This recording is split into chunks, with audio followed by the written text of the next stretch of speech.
The air in the auditorium is thick with anticipation, a hush falling over the packed rows of suits and dresses. Spotlights bloom on the empty stage, painting the massive screen behind it in expectant white. I am here, seated deliberately close enough to see the sweat bead on certain foreheads, far enough back to feel invisible in the collective breath being held. My hands are clasped tight under the table, knuckles white. I feel the smooth, cold wood pressing into my palms, grounding me. It's been a long road to this room, paved with broken pieces of my old life. My former boss is 3 rows ahead and to the left, a picture of self-satisfaction, whispering something to the executive next to him, a tight, knowing smile playing on his lips. He has no idea, not a single clue why I am here. He thinks I'm a ghost haunting his triumph, a bitter footnote in his ascent. He's about to learn the difference between a ghost and a storm front. The silence stretches electric. The CEO of the current parent company, a titan of industry known only through quarterly reports and stoic press photos, steps onto the stage. He is older, his face a roadmap of corporate wars, but his eyes hold a sharp, intelligent gleam. He clears his throat, the sound amplified, booming through the silent room. This is it. The moment the new leadership of the company that discarded me, will be announced. The company he now runs. My chest is tight, a drum beating a frantic rhythm against my ribs. Every insult, every dismissal, every sleepless night of doubt and despair has led me to this single, pinpoint moment in time. I watch my former boss, his shoulders back, his chin slightly raised, ready to witness the dawn of his new era. He looks utterly, tragically confident. Let me know where you're watching from and what time it is. And if you haven't already, please subscribe, it helps me more than you know. Life, not so long ago, had a predictable rhythm, a comfortable, albeit slightly worn groove. I woke before the sun most days, the city outside my window a blur of pre-dawn gray. My apartment was small, lived in, filled with the quiet hum of a life dedicated, perhaps too dedicated, to work. My job wasn't just a job, it was a calling, a challenge I poured myself into. I worked for a tech company, ostensibly building a future I truly believed in. I loved the intricate dance of problems and solutions, the late nights fueled by terrible coffee and shared purpose with colleagues who felt, at the time, like a second family. My role involved strategy, development, the kind of deep dive analysis that reshapes a company from the inside out. I saw inefficiencies, yes, but I also saw potential, vast, untapped potential just waiting to be unlocked. I wasn't just an employee, I felt like an architect, laying the groundwork for something significant. My boss, Mark, was initially a mentor figure. Sharp, charismatic, with a talent for navigating the political waters of the office. He seemed to appreciate my dedication, my willingness to go the extra mile, my almost obsessive focus on the company's success. He'd call me into his office, close the door, and we'd talk for hours about the future, about my ideas, about where I saw myself growing within the company. He painted a picture of a shared journey, a partnership in building something great. He made me feel seen, valued, integral to the team. My desires were simple then: to contribute meaningfully, to see my work make a difference, to rise through the ranks based on merit and hard work. I wasn't chasing fame or fortune, just the quiet satisfaction of building something lasting. The office felt like a second home. The low hum of computers, the distant murmur of conversations, the specific smell of stale coffee mixed with printer toner, it was the backdrop to my life.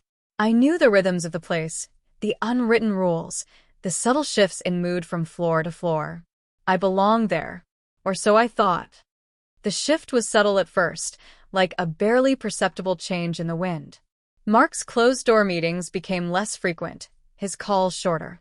The mentorship dried up, replaced by curt instructions and a growing distance. He started taking credit for ideas we discussed, presenting them as his own innovations in meetings. My contributions were minimized, my name left off reports I'd authored. A cold knot began to form in my stomach. Something was wrong. The air around him grew colder, his smile tighter, less genuine. He was building something, yes, but it felt like he was building it on top of me, using my work as the foundation for his own ascent. The first real crack appeared when a major project I'd spearheaded was presented to the executive board. I wasn't invited. Mark presented it alone, fielding questions about his strategy, his vision. Later, he brushed off my hurt, claiming it was a last-minute decision, that he'd represent the team. But his eyes held a glint I hadn't seen before, something calculating and dismissive. The knot tightened, aching. Then came the day everything shattered. It wasn't a quiet meeting behind closed doors. It was an all-hands assembly, a mandatory gathering in the main conference hall. We were told it was an important update on the company's direction, a chance to hear from leadership. I sat near the back, a familiar face in the crowd, notebook in hand, ready to listen, to absorb, to understand the path forward. Mark stood on the stage, flanked by a few other managers. He spoke about performance, about aligning with company values, about the need for a leaner, more focused team. The language was sterile, corporate speak designed to mask something unpleasant. And then he started calling out names. Not for praise, but for dismissal. One by one, colleagues I had worked alongside for years, people I had shared late-night pizzas and early morning commutes with, were told their roles were being eliminated, that their services were no longer required. A wave of unease rippled through the room. People shifted in their seats, whispering, their faces pale. It was brutal, clinical, and public. And then Mark's eyes swept over the crowd, landing on me. His gaze was cold, devoid of any recognition of our shared history, of the hours we'd spent, of the trust I'd placed in him. He paused, letting the silence hang heavy in the air. He cleared his throat, his voice amplified, echoing through the stunned room. And finally, he said, his voice dripping with false regret, we must address those individuals who, despite their best efforts, are simply not company material. He let the phrase hang there, a judgment, a dismissal of more than just a job, but of my very essence, my capability, my worth. And then he said my name, my full name, loudly, in front of everyone. The blood drained from my face. The room seemed to spin. Every eye turned to me. I felt exposed, humiliated, stripped bare in front of the people I had worked with, laughed with, shared trenches with. His words, not company material, echoed in my ears, a branding iron searing itself into my soul. He didn't say I was fired. He didn't need to. The implication, delivered with such public cruelty, was devastating. I stood up, my legs shaking, gathering my things under the weight of 100 stares. My laptop, my notebook, a small photo frame of my family. These felt alien in my hands, disconnected from the person who had just been declared not company material. I walked out of that room, through the hushed aisles, feeling the burning gaze of every single person. The air outside felt thin, cold, foreign. I was outside, and the door slammed shut behind me. The first few days were a blur of shock and disbelief. The world outside the office, the one I had neglected for years in favor of screens and strategy, felt alien and vast. I wandered through parks, the sunlight feeling too bright, the casual pace of others feeling like an affront to the frantic beating of my heart. The phrase, not company material, played on repeat in my mind, a relentless, cruel loop. It wasn't just losing the job, it was the public nature of it, the deliberate humiliation. It felt like a judgment on my character, my capabilities, my very right to exist in the professional world. The shame was a physical weight, pressing down on my chest, making it hard to breathe. My phone felt heavy in my hand. I scrolled through contacts, unsure who to call, how to even begin explaining what had happened. Some colleagues reached out, timid messages of sympathy, quickly followed by radio silence. They had to protect themselves, I knew, but the silence felt like another layer of abandonment. I started applying for jobs immediately, fueled by a desperate need to prove Mark wrong, to erase those 4 words. But every application felt tainted. Every interview question about why I left felt like a spotlight on my failure. I stumbled over the explanation, trying to sound professional, trying to hide the raw wound. The rejections started piling up. Generic emails stating they were moving forward with other candidates. Each one felt like a confirmation of Mark's verdict. Not company material, maybe he was right. The thought was poison, but it crept into my mind in the quiet hours of the night. The struggle deepened. My savings, carefully built over years, began to dwindle at an alarming rate. The practical realities of being unemployed crashed down on me. Bills arrived, stark reminders of a life that required income one no longer had. My small apartment, once a sanctuary, started to feel like a cage. The walls seemed to close in. Job boards became a source of dread, endless scrolling through positions I felt both overqualified and fundamentally unworthy of. Friends offered advice, well-meaning platitudes about resilience, but they didn't understand the depth of the cut. They hadn't been publicly dismantled. Rumors I later heard through the grapevine had spread from my former company. Whispers about my performance, vague accusations of not fitting in, of being difficult. Mark's casual cruelty had a long tail, poisoning the well behind me. The job market felt colder, the rejections more pointed. One interviewer, after a strangely tense conversation, leaned forward and asked, almost casually, about certain cultural fit issues at my previous role. I froze. The rumors were real. They were impacting my ability to find work. Mark wasn't just moving on, he was actively, subtly, ensuring my professional death. My confidence, already fragile, shattered into a million pieces. The future looked like an endless, gray expanse of struggle and rejection. I was adrift, battered by a storm I hadn't seen coming, with no land in sight. Despair became a constant companion, a heavy cloak I wore everywhere. There were days I struggled to get out of bed, the weight of the world feeling too immense. The thought of starting over, of having to explain the gap on my resume, of facing the potential judgment in every interviewer's eyes, felt utterly overwhelming. I saw social media posts from my former colleagues, pictures of office parties, team lunches, promotions. Mark, of course, featured prominently in many of them, his smile wide, his eyes triumphant. He was succeeding, thriving, while I was drowning, buried under the rubble of the future he had destroyed for me. It wasn't just losing the job anymore. It was the injustice of it, the deliberate cruelty, the way he had used his position to not only discard me, but to actively sabotage my future. The bitterness was a corrosive acid in my gut. I felt powerless, defeated, and utterly alone. Then, amidst the suffocating despair, a small crack of light. I was scrolling through an old industry forum, not even looking for jobs, just mindlessly passing the time, feeling sorry for myself.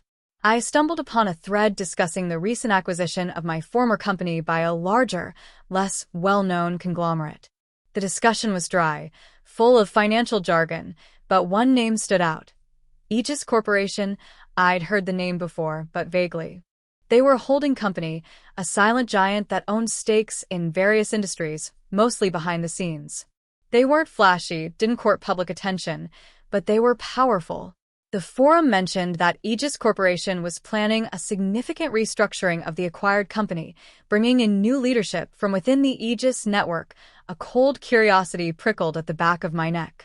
It was purely academic at first, just background noise. But then, a few days later, completely out of the blue, I received an email. It was from an executive search firm. They were looking for someone with specific expertise in the sector my former company operated in, someone with deep knowledge of its internal workings, its strengths, and, critically, its weaknesses. The email was discreet, almost sterile, but the description of the role was eerily specific, almost tailored to my past experience. It mentioned a high-level strategic position within a reimagining project for a recently acquired asset. A knot formed in my stomach again, but this time it wasn't fear. It was a strange mix of trepidation and a faint flicker of hope. Was this connected? Could it be? I was hesitant. The rejections had taken their toll. The fear of another door slamming in my face was almost paralyzing. But the email gnawed at me. It felt different. Less like a generic job posting, more like a targeted approach. I stared at the screen, the cursor blinking impatiently. My rational mind screamed caution. My bruised ego whispered that this was probably another dead end, another chance for disappointment. But a deeper, more primal instinct, the one that had driven me to work those late nights, that had fueled my passion for building, stirred within me. It was a faint echo of the person I used to be, before Mark's words had stripped me bare. It whispered, "What if?" I responded to the email. The process was unlike any job interview I'd ever experienced. It wasn't panel interviews and behavioral questions. It was a series of conversations, deep dives into strategy, market analysis, and leadership philosophy.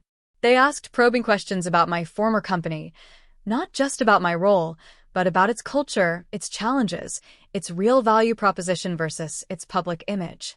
I spoke candidly, perhaps too candidly at times, about the inefficiencies I'd tried to fix, the missed opportunities, the leadership blind spots. I spoke about Mark, too, though I tried to remain professional, focusing on his management style and its impact on team morale and productivity, rather than the personal betrayal. But the bitterness must have bled through my carefully chosen words. The interviewers, a rotating cast of sharp, reserved individuals, listened intently, their faces unreadable. They asked about the public firing, too. They seemed particularly interested in the phrase, "not company material." I recounted the scene, the humiliation, the feeling of being discarded. I expected sympathy, perhaps, or at least a polite nod of understanding. Instead, they listened with an almost clinical detachment, taking notes. It was unnerving. They seemed less interested in the emotional impact and more in the why. Why would a company publicly humiliate an employee? What did that say about the company? What did it say about the person doing the firing? They asked me about my resilience, about how I handled setbacks, about what I learned from the experience. I answered honestly, speaking about the initial despair, the struggle, the slow, painful process of rebuilding my confidence.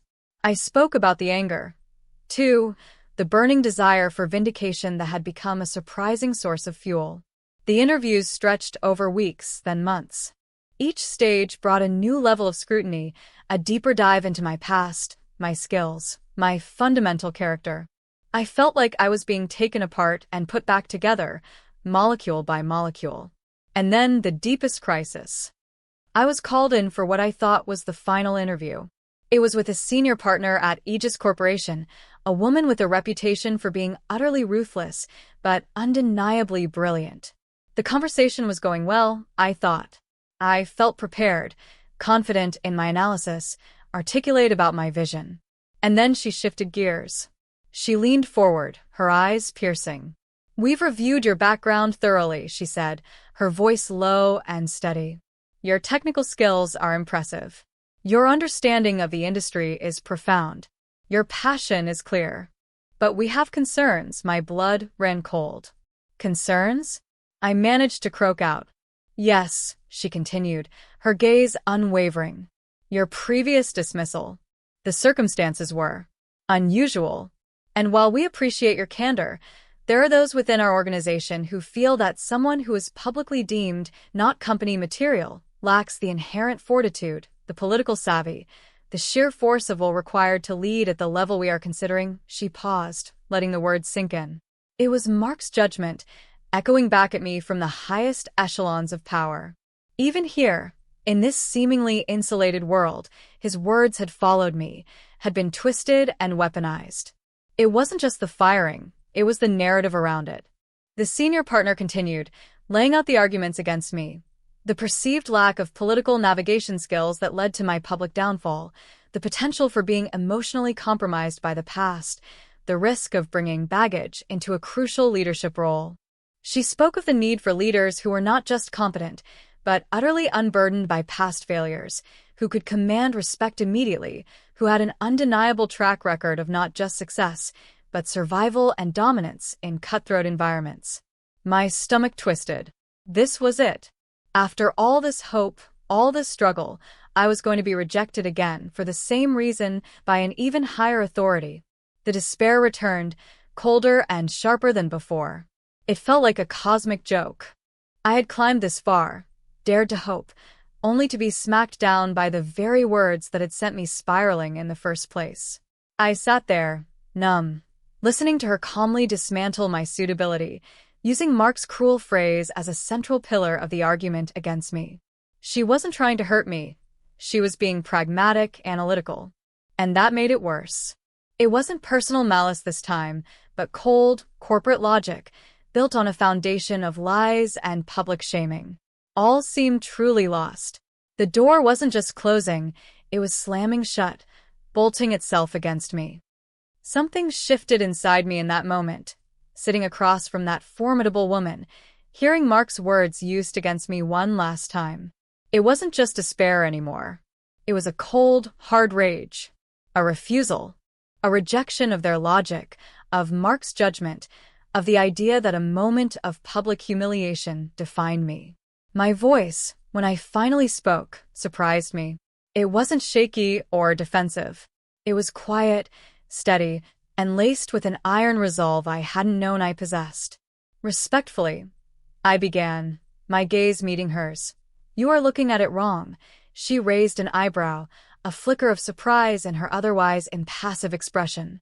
"I wasn't fired because I wasn't company material," I continued, the words flowing now, fueled by a sudden, fierce clarity. "I was fired publicly by Mark because I was a threat, because my ideas challenged his, because my competence highlighted his inadequacies, because I wasn't afraid to speak truth to power, even when that power was his. He didn't remove me because I lacked fortitude. He removed me because I possessed it, because I wasn't pliable, because I couldn't be controlled." I leaned forward, my voice dropping slightly, becoming more intense. And the fact that he chose to do it publicly, that he used those specific words, wasn't just cruelty. It was strategic. He wasn't just firing me. He was trying to break me, to discredit me, to ensure I could never rise to challenge him again. He was trying to silence me permanently, to bury me professionally. I paused, taking a breath. The air in the room felt charged. "But here I am," I said, my voice regaining its strength, becoming almost challenging. "Standing here, in front of you, after months of struggle, rejection, and doubt. I didn't crumble. I didn't disappear. I learned. I adapted. I found a way through the wreckage he created." And the fact that his words still echo, that they are being used as a basis for doubt here, proves just how effective his tactic was. He didn't just want me gone. He wanted my reputation destroyed. I looked her dead in the eye. But it didn't work. It didn't break me. It hardened me. It taught me the true nature of corporate warfare. It showed me the lengths people will go to protect their own fragile positions. And it gave me a very personal understanding of the vulnerabilities within that company. I know where the bodies are buried, figuratively speaking. I know the real problems, the ones Mark is undoubtedly ignoring or masking. I know the culture he fostered, the one that allowed public humiliation as a tool of control. My voice lowered again, becoming colder. Mark didn't just fire me. He created a weapon aimed at himself. He underestimated me. He thought not company material was the end of the story. He failed to consider that someone deemed not company material by him might be exactly the kind of material a company like Aegis is looking for, someone who doesn't fit the mold he created, someone who sees through the facade, someone who has nothing left to lose and everything to prove. I finished, my chest heaving slightly. Silence hung in the air. The senior partner stared at me, her expression still unreadable, but the intensity in her eyes had shifted. It wasn't doubt anymore. It was something else. Interest? Assessment? I didn't know. But the fear was gone, replaced by a fierce, burning determination. I wouldn't be defined by Mark's words. I would define myself, and I would use the very experience he inflicted upon me as my greatest strength. The path from that meeting to this auditorium was shrouded in secrecy. After that conversation, things moved quickly, but always in the shadows. The senior partner became my advocate. The subsequent interviews were less about assessment and more about planning. They weren't just hiring a new executive. They were installing a new regime. My understanding of the industry, particularly my intimate knowledge of the acquired company's internal rot and its toxic culture, became my greatest asset. My experience with Mark, the public humiliation, it wasn't a liability. It was proof of my resilience, and a unique insight into the very problems Aegis Corporation intended to fix. They saw my public firing not as a failure, but as a brutal, involuntary crash course in the company's dysfunction, delivered by the very man who personified its worst traits. I was the unwelcome truth, cast out, and now being brought back by the ultimate authority. The process was clandestine. Non-disclosure agreements were signed that made the previous ones look like casual notes. My new role, my new association with Aegis Corporation, was kept completely confidential. I worked from remote locations, attended virtual meetings with people whose faces were often obscured, communicating in hushed tones and code words. I learned about the scale of Aegis Corporation, their silent reach, their method of acquiring struggling companies and injecting them with radical new leadership. I learned that Mark's company, the one that had been my life, was merely a small piece on Aegis's massive chessboard, and Mark himself an even smaller pawn, about to be moved, or perhaps removed. The thought of seeing Mark again, of him discovering my connection to Aegis Corporation, fueled me through the long days and nights of planning and preparation. I imagined the moment, the look on his face. It wasn't just about revenge, it was about justice. It was about reclaiming the narrative, about proving that not company material was the biggest lie he had ever told. I knew he was comfortable, secure in his position, likely angling for a promotion under the new parent company structure. He probably assumed the new leadership would be brought in from outside the industry, clueless about the internal politics, relying on existing management, him, for guidance.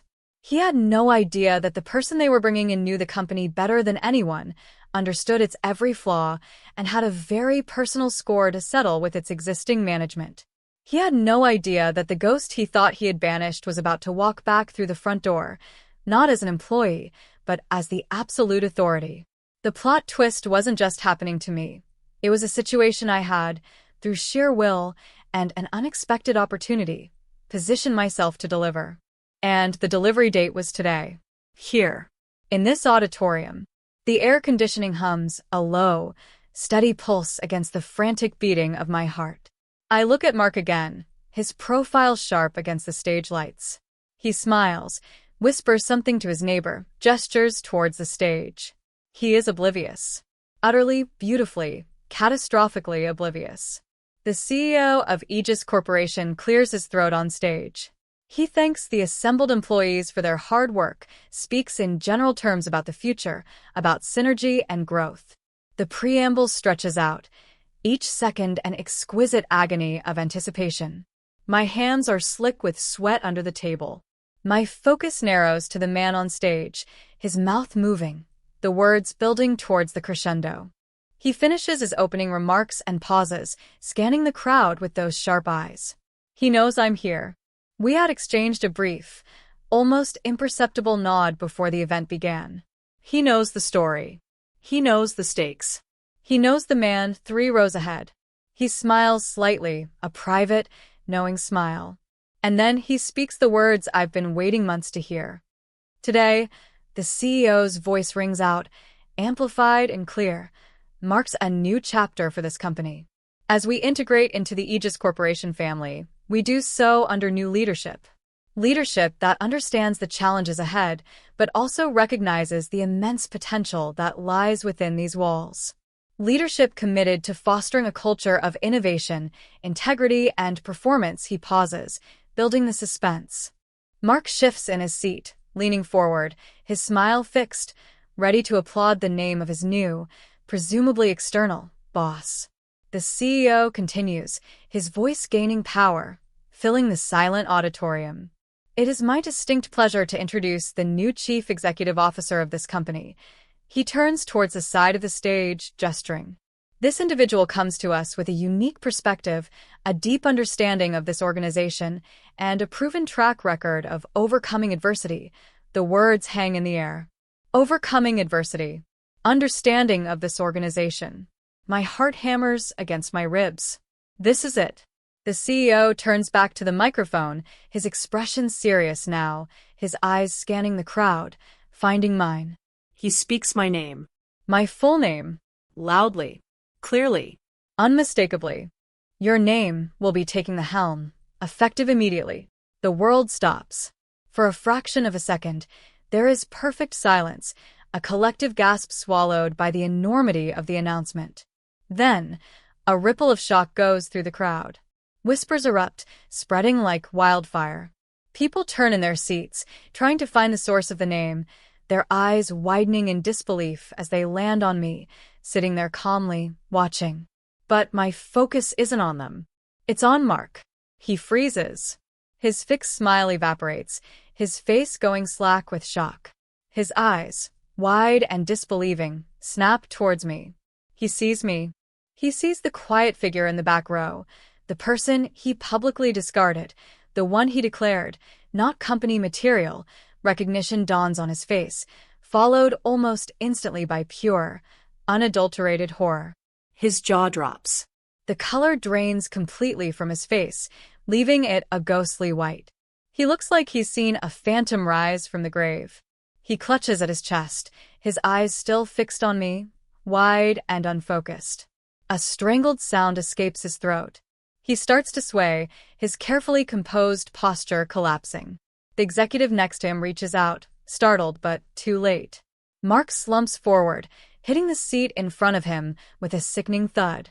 He slides to the floor, a heap of expensive suit and shattered ambition. Chaos erupts in the rows around him. People cry out, scramble to help. The CEO on stage stops speaking, his expression shifting from professional announcement to concern. Medics are called.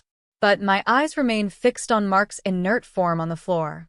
The man who had publicly humiliated me, who had tried to destroy my career, who had called me unworthy. He had declared me not company material. Now, he had literally collapsed at the announcement that I was his new boss. The irony is sharp, bitter, and utterly complete. A wave of something indescribable washes over me. Not just triumph, but a cold, deep satisfaction that reaches into the very core of my being. It wasn't just karma. It was a calculated reversal, a strategic checkmate delivered on a public stage. He thought he had won, that his cruelty was consequence-free. He was wrong. The auditorium became a scene of controlled chaos. Medics attended to Mark, gently lifting him and carrying him out, a spectacle that couldn't be ignored, a physical manifestation of the seismic shift that had just occurred. The CEO of Aegis Corporation regained control of the room with practiced ease, making a brief announcement about a medical situation and promising further communication soon.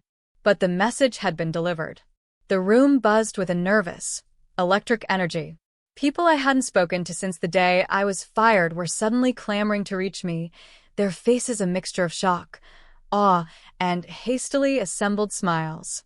Former colleagues approached tentatively, their eyes wide with disbelief, murmuring congratulations that felt hollow in the aftermath of Mark's collapse. It was a strange, surreal transition. One moment, I was the public reject. The next, I was the ultimate authority. I stood there, receiving the unexpected homage, feeling the weight of the title settle onto my shoulders. Ascent. The words felt foreign, heavy. Stepping into this role wasn't just about a job, it was about rebuilding something broken, starting with my own sense of worth. The journey here had been brutal. It had stripped away layers of naivete, revealing a core of resilience I hadn't known existed. I learned that betrayal cuts deepest when it comes from someone you trusted, but that the pain can be transmuted into power. I learned that being deemed not company material by one person doesn't define your material, it defines theirs. It showed me the rot that can fester within an organization, the way fear and insecurity can drive people to destructive cruelty. And I learned that the quiet work, the strategic positioning, the refusal to give up when everything seems lost, can lead you to places you never imagined, sometimes places high above the heads of those who tried to bury you. The victory felt bittersweet. There was the undeniable satisfaction of seeing Mark's world implode, a moment of pure, cold vindication.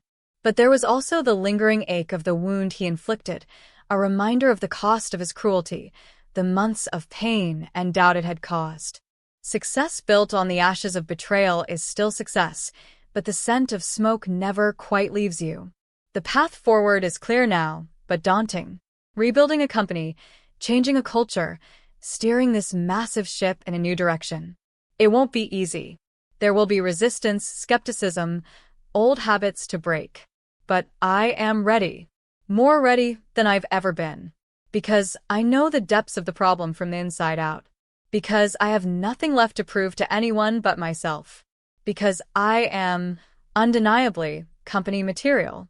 Just not the kind Mark understood. Not the kind he could ever hope to be. If this story hit close to home, I'd love to hear your version. Drop a comment with where you're listening from and what time it is. Thanks for being here. Subscribing helps bring more of these to life.